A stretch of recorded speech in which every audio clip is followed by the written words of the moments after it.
Yeah, Pokemon.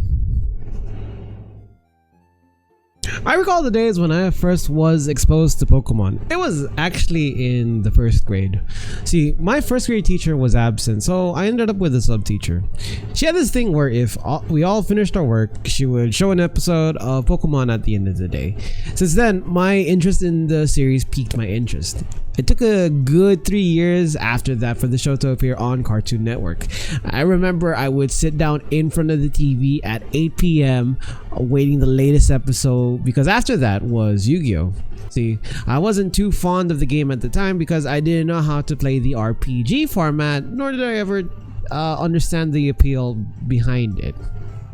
It did take some time for me to ease into the game. See, my neighbor convinced me to try doing a run through of the game through his Game Boy Advanced. Funny enough, my first game that I had ever played was Pokemon Sapphire. Somehow, the game pulled me in and I felt a shot of dopamine each time I was able to successfully catch a Pokemon. The progression throughout the game made it much more worth it as I climbed through the story with Mudkip by my side. In hindsight, it did make me look back and wonder what it would have been like if I'd been given the chance to play the original Pokemon series. You know, Red, Blue, or Yellow. Of course, I didn't get that opportunity as I wasn't able to afford a Game Boy Color at that time. Now, moving forward, since I have a job and I was able to pay for my own consoles, I was actually able to play at my own convenience.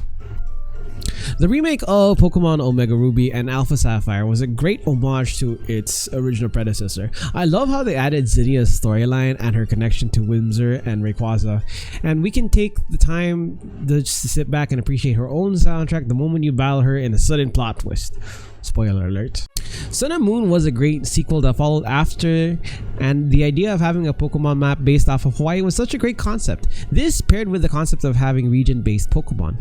What made this all the more interesting was the fact that these region-specific Pokemon had unique typing than that of their counterpart. For example, you had Rapidash was a fire type and Alolan Rapidash was a psychic type. A hit of nostalgia hit when they added in the feature where you can take pictures of Pokemon as you try to catch them. It was a nice reference to Pokemon Snap. However, with every Pokemon game that has come out since then, I've started to notice a recurring problem. There's virtually not much to do in terms of the game. Now, before you come at me by saying you could catch all the Pokemon, or you can get shiny Pokemon, or you can still battle other players, that's the thing. That's all there is to it. I feel as though Game Freak has been complacent with their formula for the past 20 years and still gamble on that nostalgia factor in order to get the fanbase to buy their game, only to realize it's a never-ending cycle of the same objectives, just in the form of a different title. You know, it felt the same going forward with Pokemon Sword and Shield, as well as its latest game, Pokemon Scarlet and Violet. It's great once you finish the game. Storyline and everything is amazing, but somehow you feel a sense of boredom after going 1 week into the game post content. Now, I can't say that on behalf of the other people who do, and I truly respect that. They have a lot more passion than me and probably see it for what it truly is in terms of replay value. Am I expecting too much out of the Pokemon series? Sometimes I wonder. Pokemon is not a bad game, it's just cursed with the expectation to be a game that feels one and done. At times, I feel like the game's mechanics are just far too repetitive for my taste. Don't get me wrong, Game Freak has worked on trying to make changes to the game with each future game lining up. We've had the Z-Moons, Mega Evolutions, Gigamax, and from their latest series, Scarlet and Violet, Dynamaxing. Each of these formats created a different appeal to the battle system, yet something feels amiss.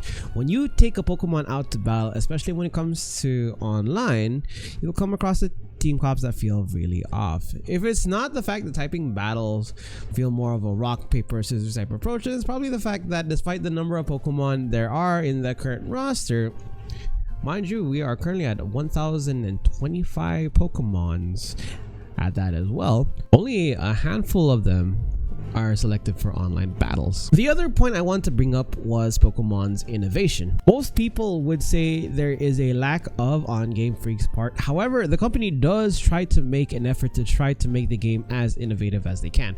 For example, I do see that in Pokemon Arceus. The mechanics of the game were a fresh take on the experience, and the graphic style was amazing. Not to mention, each battle scene made it feel all the more dramatic. Catching Pokemon was unique, as you didn't need to walk up to a Pokemon to catch them. Instead, you could throw your ball at them the same way you would in the Pokemon animated series. The turnoff here, however, was again directed towards the endgame content. Reaching the final part of the series, all you had to do was capture legendary Pokemon. It felt more like completing a grocery list rather than a challenge. In fact, from my point of view, it felt as if Legends had just about the same difficulty as that of the regular Pokemon.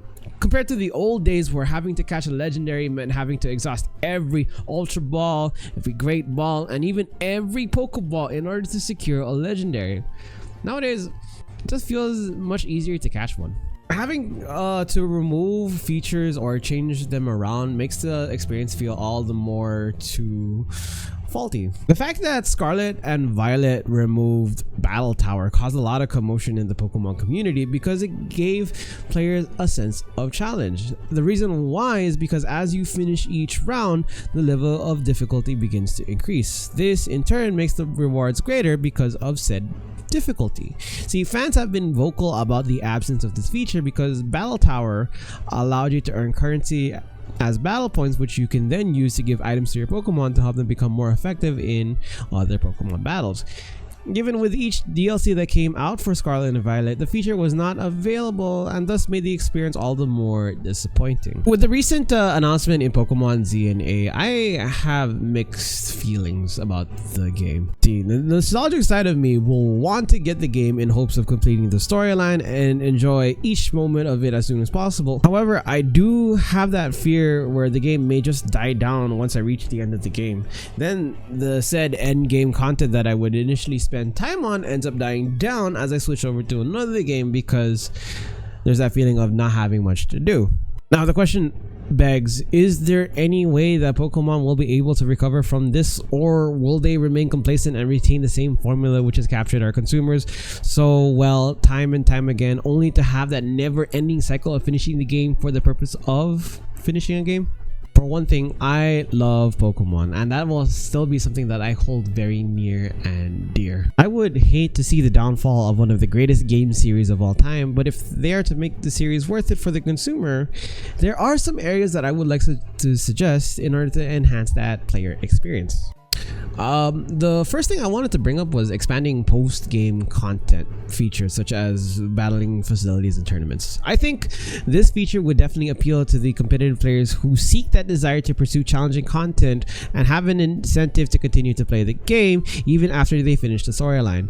See, when Pokemon first introduced the Battle Frontier in Gen 3, it gave an opportunity for players to challenge different NPCs and beat them, resulting in receiving a symbol, which is similar to that of getting gym badges. However, what made it different from fighting gym leaders was that each facility was unique. It required skill, endurance, and sometimes luck. Looking at it from the competitor's perspective, improving online Pokemon battles and the PvP experience can also be taken into consideration. With the ever so expanding amount of Pokemon that there are in the roster, only a handful of them ever get to be selected for the 6-man Pokemon team. However, even with that, there are only a few that are commonly used by players, and balancing a Pokemon is just another area that needs to be addressed. This is especially the case with power levels for each Pokemon out there. You can see that through their moves and their typing. Almost always it's apparent. Like, for example, Fairy and Steel types trump over Poison and Ice types. You can also notice these types are played a lot in online matches. Addressing the balancing issue can also alleviate that player experience. I think it would be a really good opportunity to see more improvements in the online experience. Pokemon has done a great job for the longest time doing so by being able to trade Pokemon and battle other trainers. These are key features that have remained the same since the dawn of its first game back in the 90s. I thought for the most part that having raid battles was a cool concept mechanic because it was unique.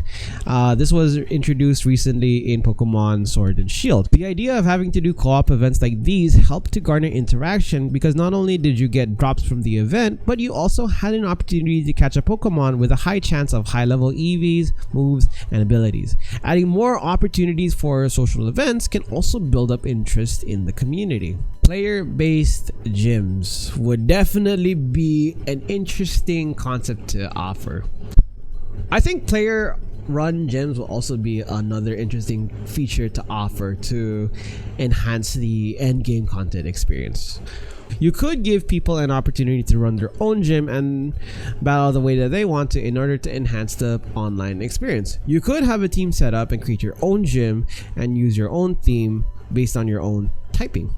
You could also determine your battle format as well. It would be nice to see custom badges and rewards, and with that put into motion, there could also be gym rankings based on a regional level or a global level. And with this, it'll help you determine the performance and popularity of the gyms. Of course, for something this big, it is critical to incorporate moderation and oversight mechanisms. This is to ensure that fair play, respectful behavior, and adherence to community guidelines are acknowledged.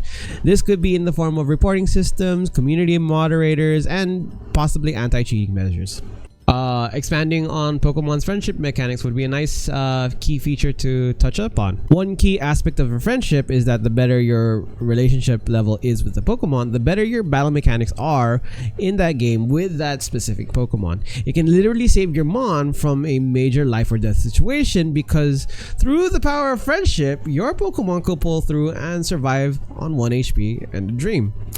Part of the experience when it comes to garnering friendships with Pokemon means that they also have the possibility of evolving. This is especially the case with certain Pokemon like Azurill, Chansey, or even Pichu. In addition, certain moves are measured based on how high their friendship level is. For example, the move Return deals damage when your Pokemon has a high satisfaction level. Having a tier system rather than basing it off of max friendship might be one way to also address this improvement. See, the game could incorporate reward systems as you fulfill the friendship level with your Pokemon. This could include having certain moves locked until you reach a tier, or give items that could help your Pokemon in battle. Speaking of items, you could also include items like heart scales or move reminders or even bottle caps to incentivize the player experience. All in all, I want to remain positive about the future of Pokemon in gaming, and it still continues to be a great game for both old and for new. While mechanics of the game have been repetitive over the years, it has been effective in being able to draw an audience. However, if game developers continue this never-ending cycle of gameplay, I fear how long this game series will continue to last. Am I asking too much out of a game? Perhaps. I could always choose not to buy the game, but I am looking forward to seeing what Pokemon ZA has to offer and whether or not it will be leading the way for future sequels to the Pokemon RPG franchise. But that's just my 2 cents. What do you think? If you made it this far, congratulations. Want to see more meaningful discussions like this? Let me know what topics you want to see in the comment sections down below. Consider subscribing to the channel if you want to keep up to date with some of my latest content. Until then, stay groovy y'all and peace out. Estalators.